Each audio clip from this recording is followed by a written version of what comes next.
Hey everybody, Bart Mattson here, MotoUSA.com, and this is our middleweight Street Fighter Shootout. Let's take a closer look at the BMW F800R.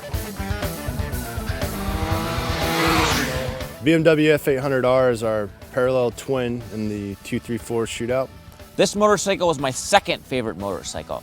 It's defined by its torquey nature, has a really good bottom end, and it doesn't rev as high as the other bikes, but you just ride it a little bit differently, maybe a couple gears up than you would be in the other bikes. The engine's not as smooth and refined as the other two engines. Compared to the engine, yes, it's better than the 4-cylinder Yamaha, but it's still not as good as the 3-cylinder Triumph, not even close.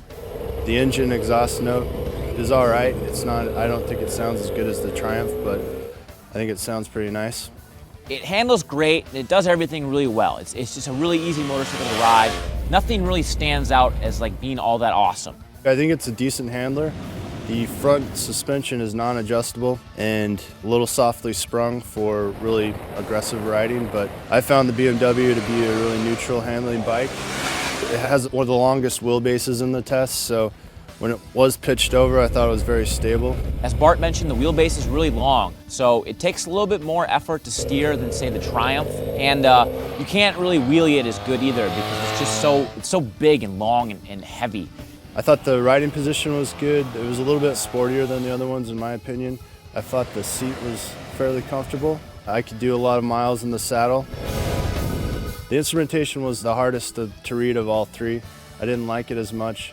It did have a gear position indicator and a fuel gauge, which none of the other bikes had both of those, which that was a nice touch.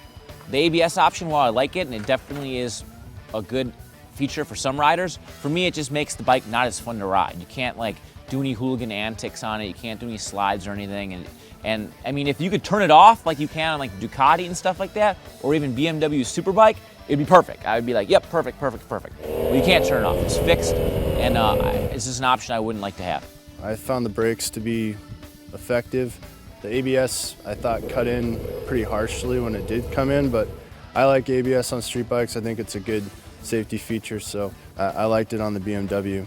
The other thing about the BMW, it is the most expensive bike in the test, and that's not including the extras like the heated grips, the ABS. So it's maybe not as big of a value as the other bikes, but it is a BMW. It's got a lot of the quirks that the other bikes don't have. The styling is pretty unique. It's got a right side final drive. It's a little bit different. It's a BMW, and it's a fun bike.